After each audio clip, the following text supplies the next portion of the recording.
joining us on this Thursday night, whether you're watching live at 11:30 p.m. or perhaps the next day on DVR or watching it online. We're so glad you're a part of Detroit's only nightly political talk show.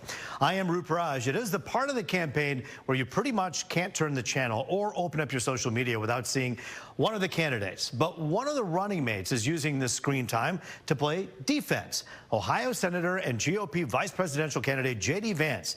The comments that have resurfaced that now have him in hot water. Plus, we're actually talking about the African-American vote tonight. Two names you know well from Let It Rip are in the hot seat tonight, talking about both Trump and Harris and what both camps need to do to lock down this critical demographic. You don't want to miss it. But we begin tonight with a major update. Ohio Senator J.D. Vance says he will square off against Minnesota Governor Tim Walz on the debate stage in October. That was the final piece of the puzzle, so this thing is officially on. We'll get into the details in just a second. But as we always say, this show is about you. So we hit the streets to ask you who you think would win a debate between these two. Here now, a pulse check. I think Tim. And the reason why is I just always think like people who have more of the experience is the person who basically gets the job done. I don't know anything about either one of them. He's Democrat, and he's with Harris, so I think he's a winner. Simple as that. I think Vance is crazy. I have no clue. I'm not even voting. I don't know nothing about politics. And this show hopefully will help kind of piece some of the pieces together so that if you don't know about politics, you can learn every single night. We also asked you the question on fox2detroit.com. If you'd like to weigh in, just scan the QR code right there at the bottom of your screen. So far, most of you actually online say Vance, although it's close, and just a small chunk say, who cares? So here's what we do know about the debate. It's happening on October 1st, hosted by CBS News. The debate was announced yesterday with Walz saying he'd take part. A few hours later, Vance said he's in as well. It puts an end to the will they, won't they question that's been swirling around whether these two would actually square off. Vance said this today about the upcoming debate. I just, maybe I'm old-fashioned, but as the person who's asking the American people for the awesome honor and responsibility of being their vice president, I think I ought to have to go before the American people and make the case for why I deserve to have that job. And I think it's disgraceful that Tim Walz and Kamala Harris are running from every media interview, running from every reporter. They refuse to respect the American people enough to stand before them and actually ask them for their vote. So I think we ought to do as many debates as we possibly can.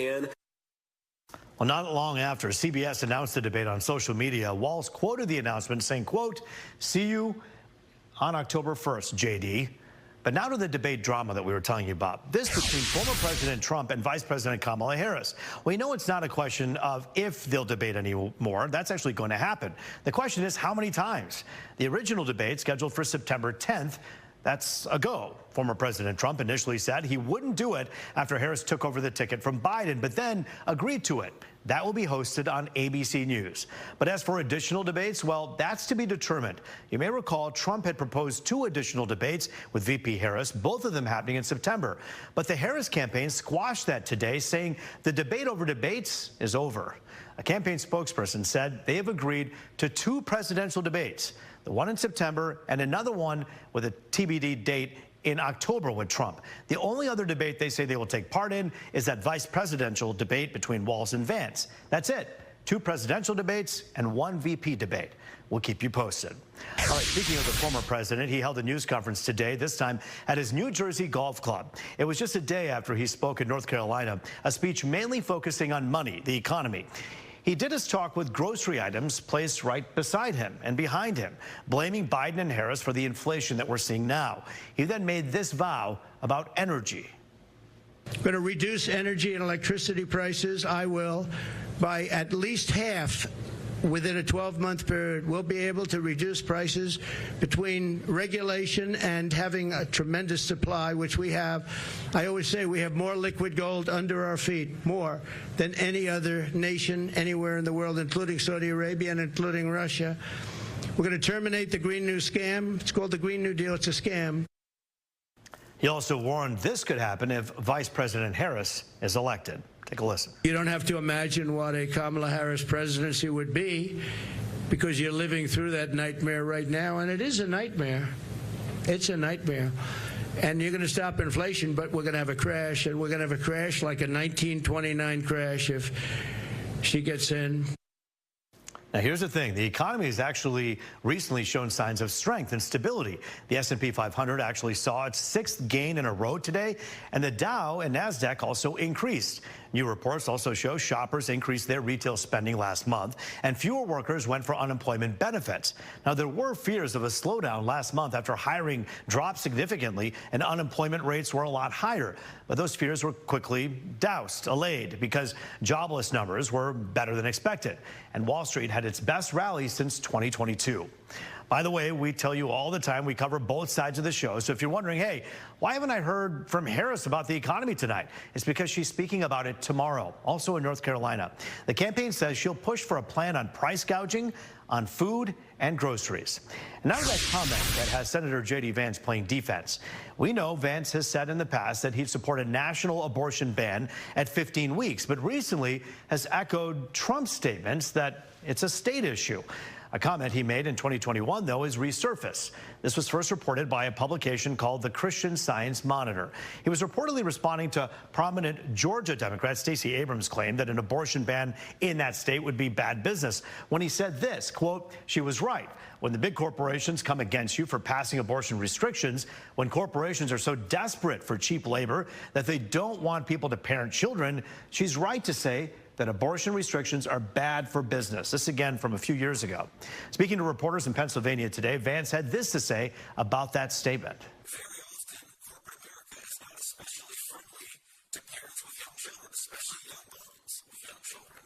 And I think that we have to promote a culture of pro-family thinking and pro-family policy in this country where we see children as natural, as blessings and as resources and not as curses, which is how I think way too many companies and frankly way too many of our leaders in Washington think about our young children. Vance did go on to say that young couples should be encouraged to bring life into the world, and he believes there are several things that prevent them from doing that. But whether it's the Trump-Vance ticket or the Harris-Walz ticket, they're going to need as many votes as they can get. And one very important demographic, they're trying to get the black voters. We're sitting down with two well-known African-American voices to see what both sides need to do to win their vote. All right, welcome back to The Pulse. We're tracking the black vote and what candidates have to do to convince African-American voters to vote for them. Joining us now, conservative commentator James David Dickson. He wears a lot of hats. Right now, he's the 2024 swing state reporter in Michigan for the New York Post. And Sherry Gay-Dagnogo, a supporter of VP Kamala Harris and a leader in the community who's been quoted regularly on national programs and this program, joins us as well. By the way, we have three other voices in the African-American community who will be zooming in with their 2 cents. So we have a lot to get to in only a few minutes. So let's get right to it. We usually say ladies first, but I'm going to begin because it's been a big week for Harris. And so she's about to say affordable health care, affordable child care, and a lower cost of living are the 3 things that she's going to mention on Friday. James, as someone who is covering this race, will Kamala Harris be able to convince America that she's the person to do that? I'm a little bit at a loss for why we're sitting around waiting for the big Kamala Harris plan when she's vice president right now. It seems to me that if you have plans to make America better, don't wait till January 20th. Start now. Use the influence you have now if you have influence. And so that we're sitting on pins and needles waiting around to hear what the plan is tells me there is no plan because she'd just be doing it.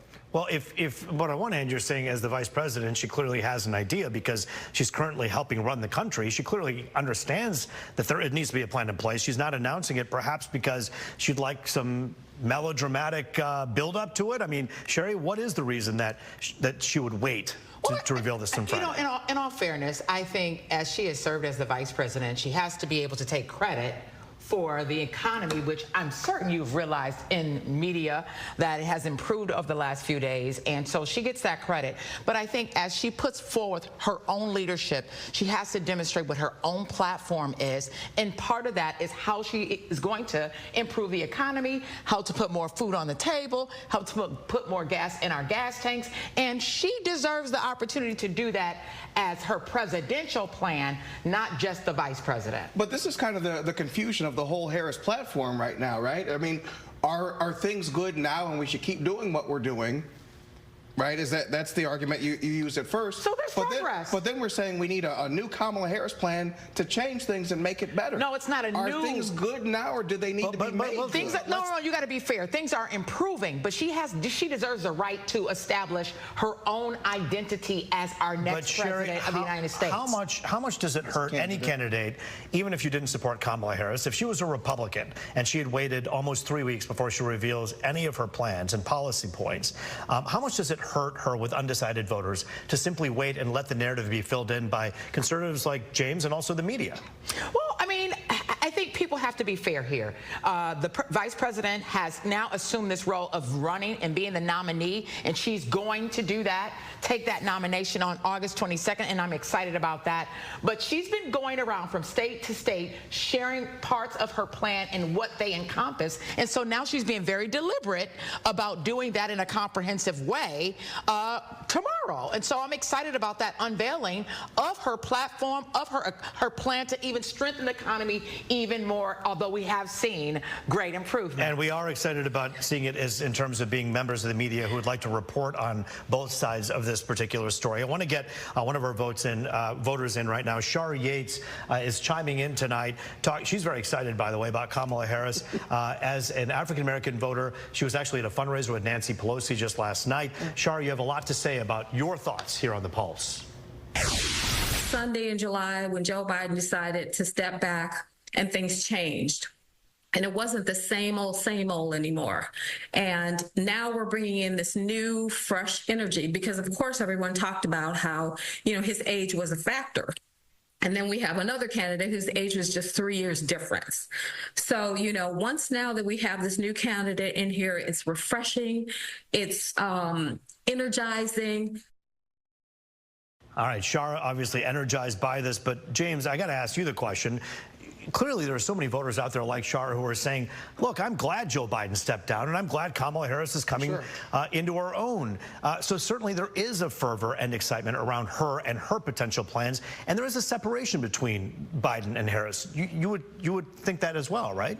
They're not the same person. I don't know. I mean, she's been hiding from the media for so long. I don't know what to think, and so I'm left to say, I mean, look, either you're the vice president and you were complicit in us having a president for 3 years who clearly is mentally unable to do the job, or you're blameless and you shouldn't like what if you weren't a vital member of Team Biden.